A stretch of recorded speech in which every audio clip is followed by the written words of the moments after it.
Depuis que Pauline Hanson a prononcé ce discours, quelque chose a vraiment changé en Australie. Nous ne pouvons pas être une société multiculturelle. Nous sommes une société multiraciale, mais nous devons être monoculturels. C'est ça, nous devons être monoculturels. Le multiculturalisme ne fonctionne pas. Ça ne marche tout simplement pas. Donc, pour une raison quelconque, cela a effrayé beaucoup de gens. Comme il se doit, peut-être. En fait, non, cela ne devrait effrayer personne. Toute personne qui comprend ce que le multiculturalisme implique ne devrait pas avoir peur. Le multiculturalisme affirme que vous pouvez garder votre identité et vos opinions, même primitives ou barbares. Nous l'acceptons. Tout comme ce politicien australien, Tony Burke, qui est notre ministre de l'Intérieur, l'a dit. Le concept de l'immigration, c'est que les gens, lorsqu'ils viennent en Australie, veulent faire partie de l'Australie. C'est ce que les gens veulent. Et je n'ai jamais accepté le mot assimilation. Je ne veux pas que les gens perdent leur identité. Le mot intégration est utilisé dans le dialogue multiculturel depuis très longtemps. Et c'est ça. Nous voulons accepter les gens tels qu'ils sont. Je n'ai jamais adhéré à ce concept de melting pot, où toute ton identité est censée être dissoute. Et même notre Premier ministre, écoutez ce gars. Je me demande quel est l'échange entre les Australiens et les migrants parce que je n'ai jamais vu cela utilisé auparavant dans un pays comme le nôtre. Dans un pays comme le nôtre. Dans notre pays, cela n'avait jamais été utilisé. En fait, cela a toujours été utilisé. Même moi, revenu en 2003, je me suis toujours reconnu comme un migrant, comme un immigrant, quelqu'un qui n'avait aucun droit culturel ou de naissance sur cette terre ou cette culture. Australie. Je suis un étranger et je suis venu en Australie. Merci de m'avoir accueilli. Maintenant, laissez-moi vous rendre l'appareil en étant un membre précieux de votre société et de votre communauté. Je n'ai aucune honte à le dire. Pour une raison inconnue, ces personnes veulent effacer cette distinction. Donc c'est une raison pour laquelle l'Australie n'est pas différente de n'importe quel autre pays occidental. Oui, ils ont poussé cette idée du multiculturalisme. Et ils disaient que, vous savez, c'est un seul monde. Nous saignons tous de la même façon. Toutes les cultures se valent. Tout le monde est pareil. Tout le monde est gagnant. Eh bien, il s'avère que ce n'est pas le cas. Donc ça dérange beaucoup de gens. Regardez cette vidéo, je ne connais pas sa date, mais elle était forcément postérieure au discours de Pauline, prononcé il y a environ un mois. Et ce terme monoculture a été popularisé par Pauline Hanson, même si des gens comme moi l'ont mentionné auparavant. Mais bravo Pauline, regardez ça. Alors, As-tu déjà été dans une école islamique? Non, je n'y suis jamais allée. Nous avons de la chance de t'accueillir ici. Merci.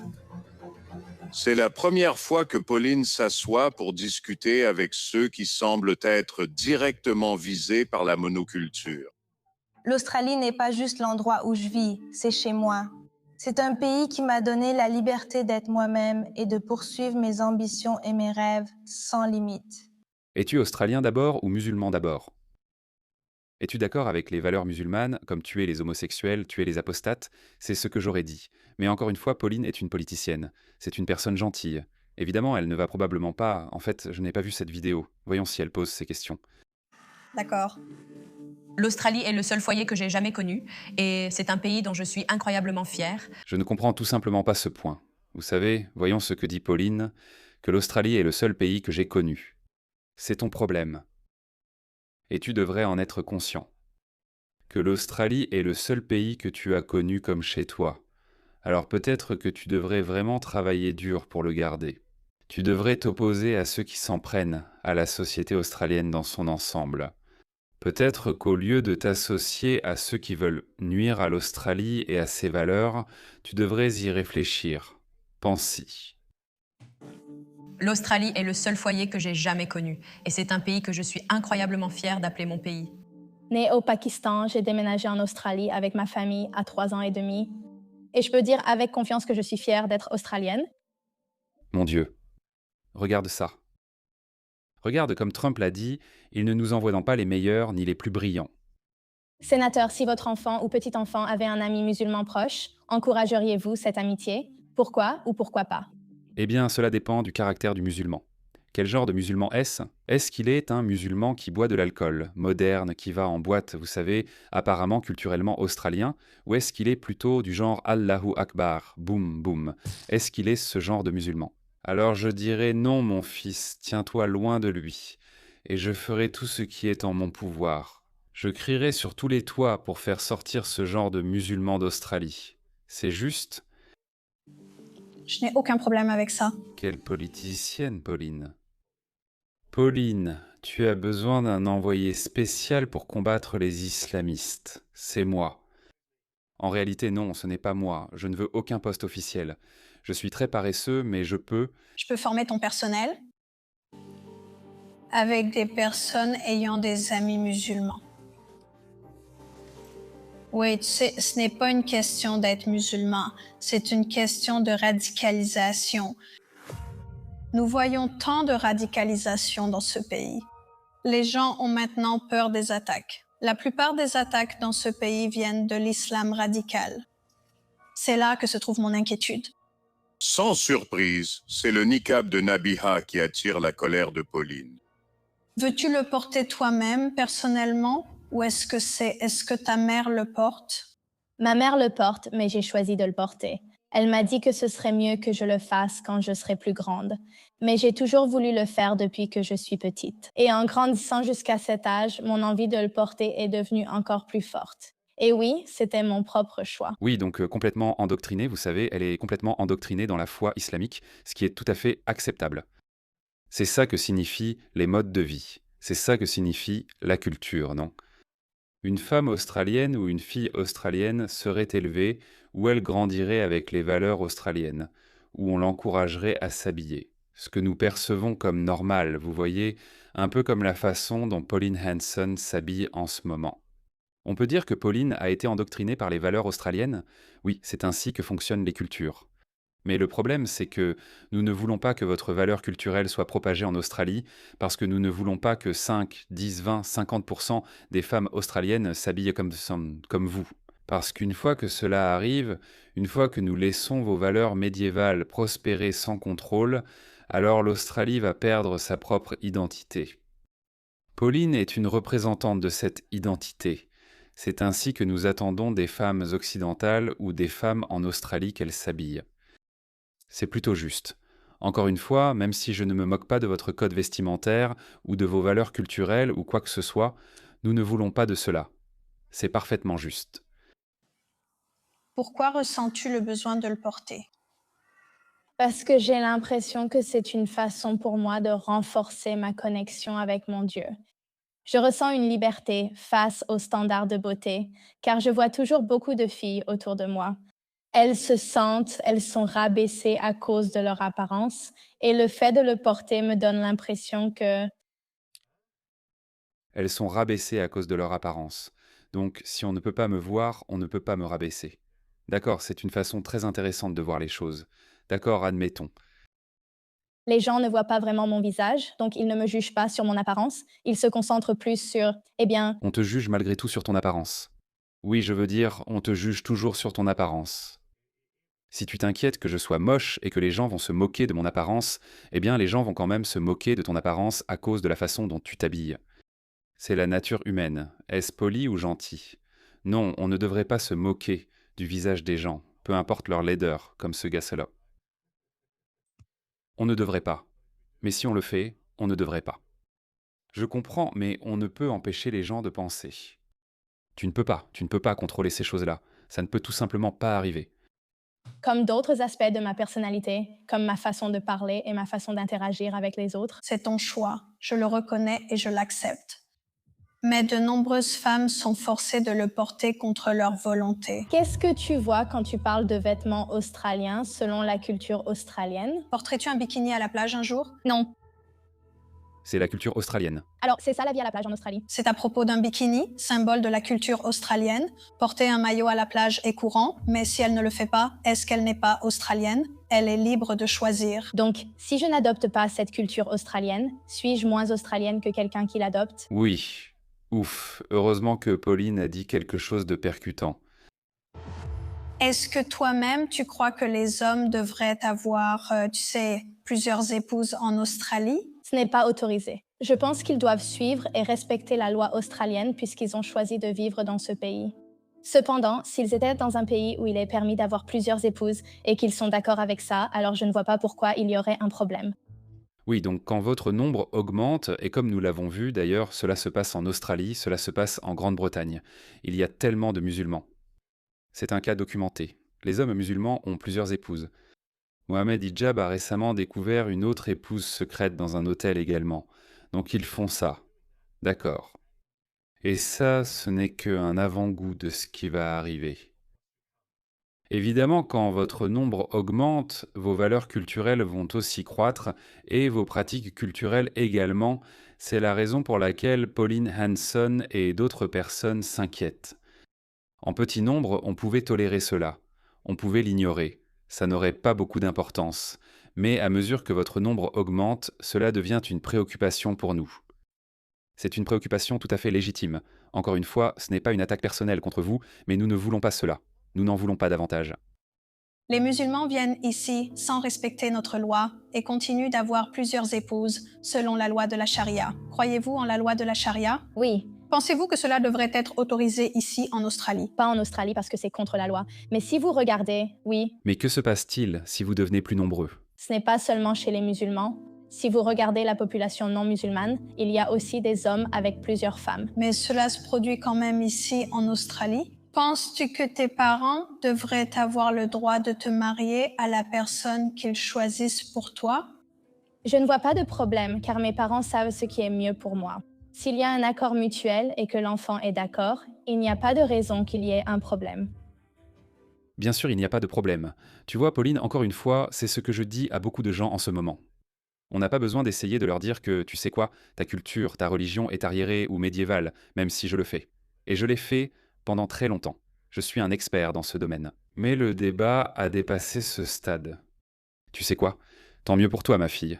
Tu veux porter un hijab, un niqab, une burqa ou être la 4e épouse de quelqu'un. Tu veux détester les homosexuels. Tu veux détester les apostates. Tant mieux pour toi. Je ne vais même pas perdre mon temps à débattre avec toi pour dire que c'est primitif, c'est archaïque, c'est barbare. Je veux juste dire que cela va à l'encontre des normes occidentales et de notre mode de vie. Et nous ne voulons pas que ce genre de pensée prospère en Australie. C'est tout. Nous ne voulons pas cela. C'est pourquoi nous ne voulons pas plus de musulmans, parce que plus il y a de musulmans ici, plus vos pratiques et valeurs s'installeront. Nous ne voulons pas cela. D'accord.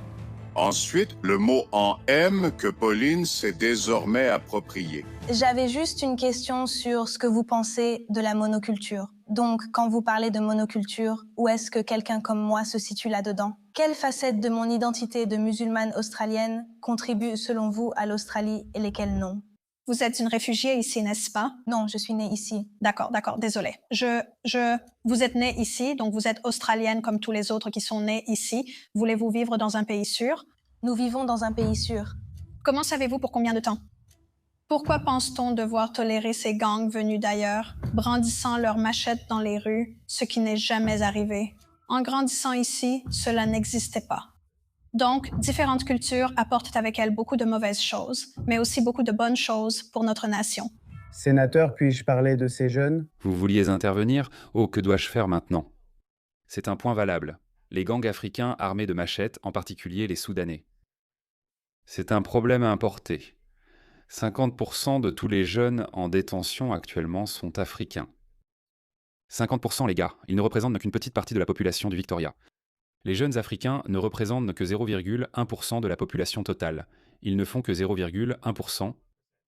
Il y a 10 ans, c'était seulement 20%. Waouh, c'était déjà une surreprésentation. Laissez-moi trouver cette statistique. Regardez ça, les gars. N'est-ce pas fascinant?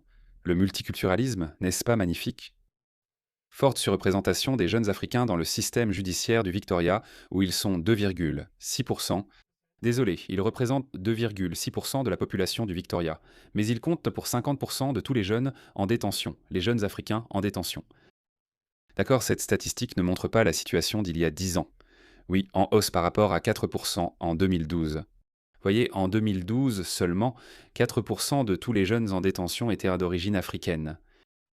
N'est-ce pas remarquable? Vas-y, Pauline, voyons ce que ce musulman a à dire. Ces jeunes, quand ils vous entendent parler, c'est sûr que ces termes comme culture, assimilation, intégration, ce sont des mots chargés. Ils sont blessés. Sénateur, Comprenez-vous pourquoi ces mots sont chargés? je suis désolé. Qu'est-ce que c'est? Que voulez-vous dire? Essayez de dire ça en Égypte, au Pakistan, au Bangladesh ou dans d'autres pays musulmans, vous ne pourriez pas. Dites-le, hé, vous savez, nous voulons instaurer une culture du bikini ici. Voyez ce qui se passe. Je veux prêcher le christianisme.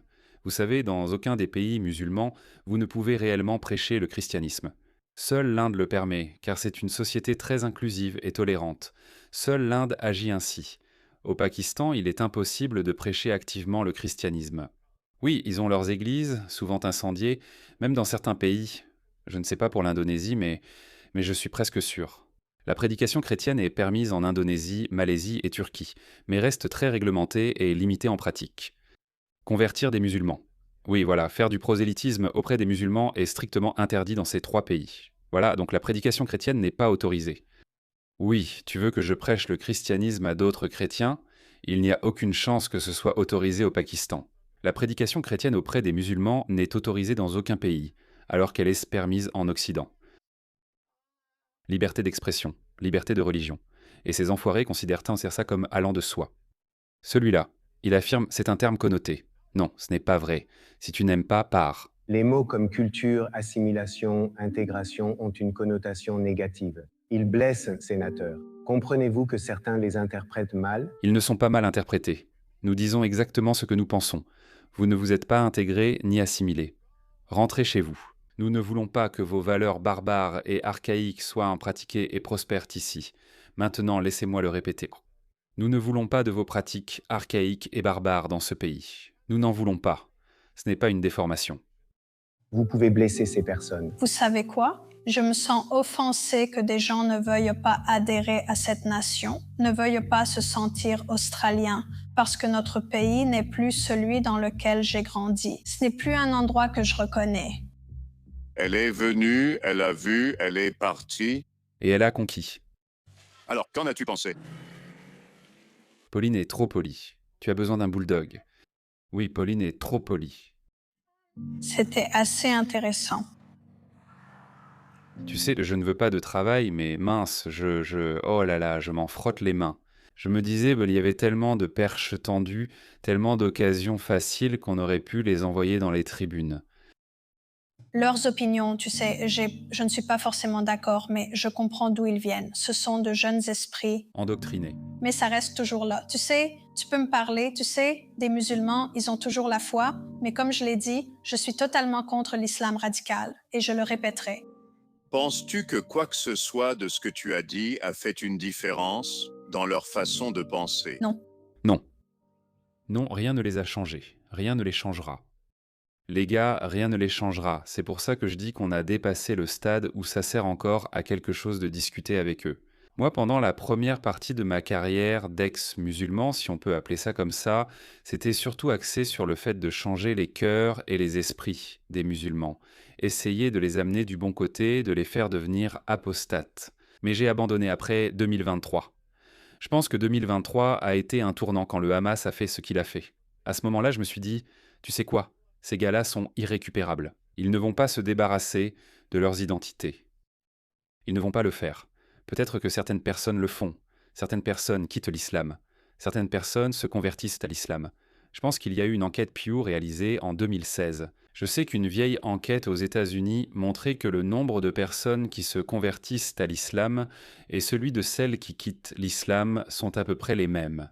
Donc on peut penser que tout le monde quitte l'islam, mais il y a peut-être aussi des gens qui se convertissent à l'islam, peu importe.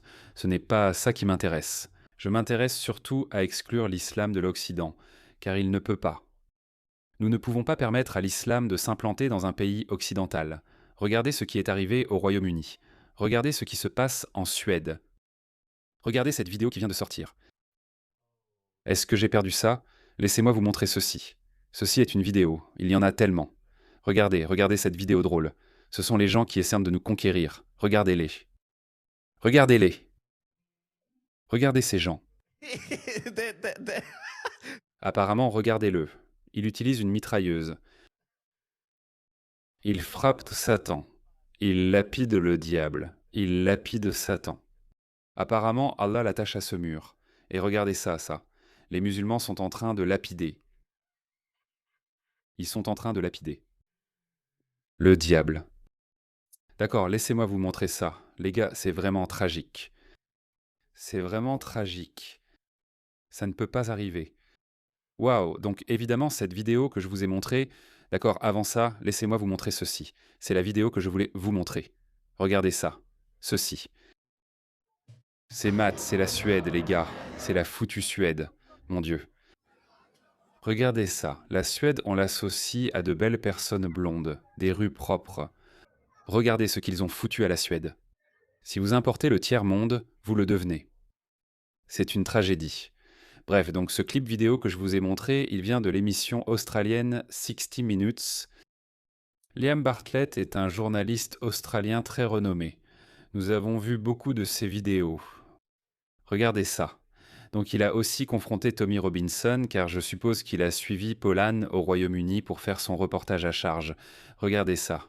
Je n'ai pas vu ce clip. L'idée de médias mensongers ne s'applique pas ici, je ne sais pas d'où tu tiens ça. Tu vois, c'est une diffusion mensongère. Je pose la question. C'est exactement ça, les médias dominants mensongers. Ne t'en fais pas pour l'étiquette, réponds à la question. J'aurais préféré ne pas avoir fait 10 prisons. Oui, j'aimerais que tout cela n'arrive pas. Mais hélas, tout le monde reste silencieux face au viol de notre pays. Je ne l'étais pas. Non, je ne suis pas parfait. Je ne l'ai jamais prétendu. Je ne suis pas là pour me faire passer pour un saint. Je viens d'une ville dure, d'une enfance difficile. Oui. Et si je n'avais pas eu cette enfance difficile, j'aurais eu trop peur d'ouvrir la bouche. Et vous pouvez continuer à faire taire les gens et à les traiter de tous les noms que vous voulez. Et vous pouvez utiliser les médias pour essayer de minimiser ça. Le public soutient des gens comme moi et Pauline. Ils voient clair, s'en fichent et constatent par eux-mêmes. Ouais. Une ville australienne devrait-elle finir comme le Pakistan? Question simple. Non. Non, bien joué Tommy. Donc apparemment, Liam Bartlett l'a interrogé sur son, je ne sais pas, accusation de fraude à l'assurance ou quelque chose comme ça, ce qui d'ailleurs est un peu délicat. Mais bon, très bien. Voilà ce que disait Tommy. Je ne suis pas parfait. Tu n'as pas besoin d'être parfait. Mais pourquoi les faux médias traditionnels sont-ils restés silencieux sur les bandes de pédocriminels dont Tommy parle depuis 25 ans? Voilà pourquoi vous êtes harcelé de faux médias traditionnels. Les gaz honteux, ça n'a aucune importance. Ils ont tenté ça avec Trump, disant qu'il a fait faillite plusieurs fois, attrapé par la chatte, etc. La gauche ne comprend pas, ou les faux médias traditionnels ne comprennent pas que les gens peuvent maintenant compartimenter les choses. Si vous découvrez quelque chose sur un être humain faillible, cela ne veut pas dire que tout le reste qu'il dit ou fait est invalide. Ça ne fonctionne plus comme ça maintenant. Ça ne fonctionne plus comme ça. Surtout quand les soi-disant gens irréprochables, comme nos politiciens traditionnels, nos personnalités traditionnelles, ont un dossier immaculé. Ils n'ont rien à leur dossier. Aucun casier judiciaire, rien du tout. Mais ensuite, ils vendent leur pays entier. Comme Anthony Albanese, tutti a chia. Horrible, horrible être humain. Il était procureur, oui. Sadiq Khan, je suis sûr qu'il n'a pas de casier judiciaire, mais ils ont étouffé l'affaire des bandes de pédocriminels. Keir Starmer a mis des gens en prison, a tenu ses réunions Cobra à propos de publications sur les réseaux sociaux. Donc les gens se préoccupent plus de ça que de l'accusation d'escroquerie à l'assurance vieille de 20 ans de Tommy Robinson. C'est ça, les gens se préoccupent plus de ça. Donc ils ne l'apprennent pas. Ils ne vont pas l'apprendre. Et je pense qu'ils vont continuer à lancer de la boue sur Pauline et sur d'autres personnes.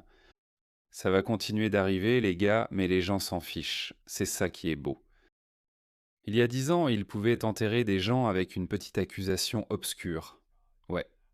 Ils pouvaient déterrer un truc et boum, carrière terminée. Ce n'est plus comme avant. Bien joué, Pauline.